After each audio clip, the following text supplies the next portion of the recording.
otak kamu juga jadi sulit untuk berpikir kritis, susah juga untuk fokus, dan kamu jadi gampang lupa akan segala hal perlahan-lahan yang akan kamu rasakan saat kamu bermain gadget.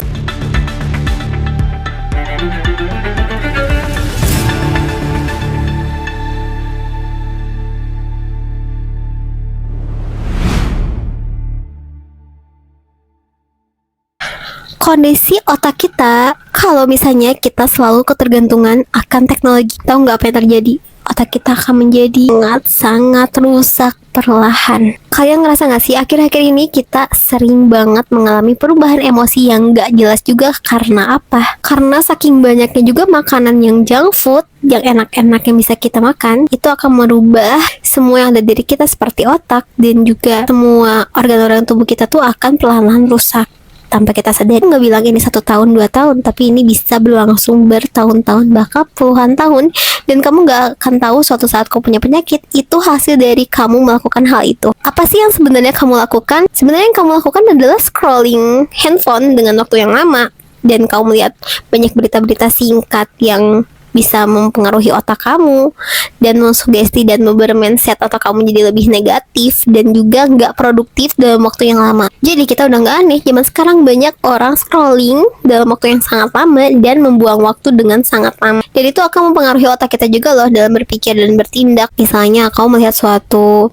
hal negatif yang ada di sosmed, itu akan mempengaruhi otak kamu untuk kamu bersugesti itu akan terjadi hal buruk itu, padahal belum tentu terjadi di hidup kamu. Atau itu namanya seperti overthinking atau berpikiran negatif secara berlebihan yang mempengaruhi diri kamu dan menjadikan diri kamu tuh stres, tapi nggak tahu stresnya karena apa. Bukan stres karena kamu punya masalah dengan sebuah hubungan kamu dengan pasangan atau dengan keluarga atau teman, tapi karena kamu negatif dengan diri kamu sendiri atas apa yang belum terjadi.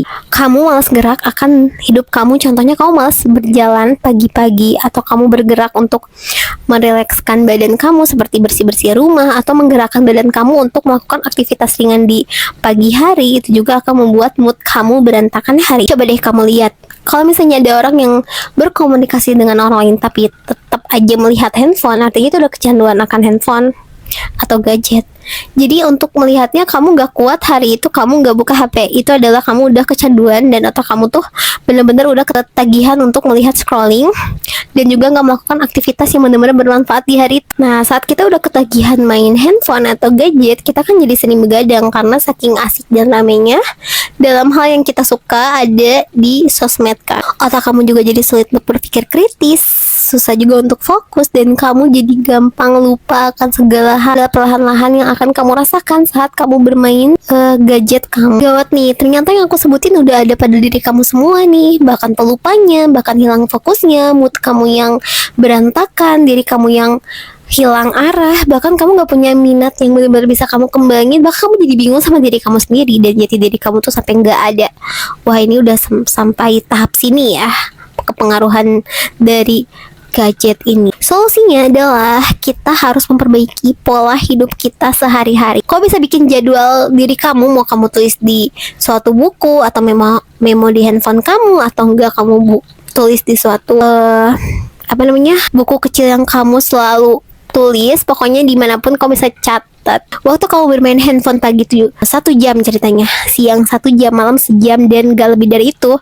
Sisanya kamu bisa meningkatkan produktivitas kamu setiap hari dan hal-hal positif yang tadinya kamu gak lakuin. Contoh, kamu biasanya pagi hari kamu langsung lihat handphone, tapi enggak, ini kamu pagi hari kamu jalan kaki keluar, kamu berjemur, kamu ke pasar, terus kamu pokoknya menyiram tanaman, atau kamu bersih-bersih rumah. Bisa kamu juga memiliki hobi lain seperti punya tanaman, atau kamu berkebun mini. Terus kamu juga bisa bersih-bersih rumah, melipat baju, mencuci, dan lain. Pokoknya pagi-pagi kamu harus gerak. Kalaupun gak kamu jalan pagi, tapi kamu bisa menggerakkan tubuh kamu dalam aktivitas yang berupa fisik.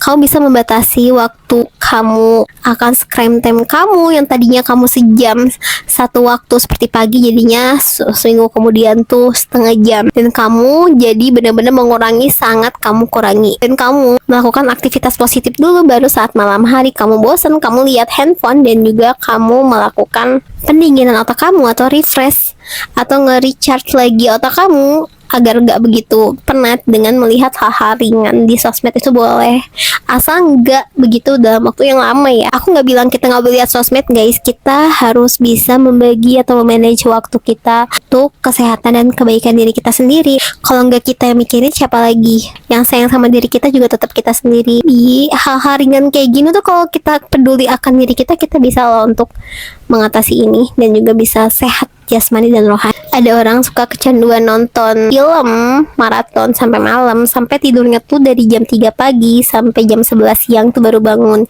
Ada juga suka main game dan memangnya main gamenya dengan waktu yang sangat lama dan bangun juga siang-siang kayak seperti itu. Atau melakukan scrolling yang ringan dari malam hari banget jam 2 dan bangun jam 10 pagi, dan itu adalah merusak badan. Kalau misalnya kalian ngerasakan kayak gini, bisa komen di bawah.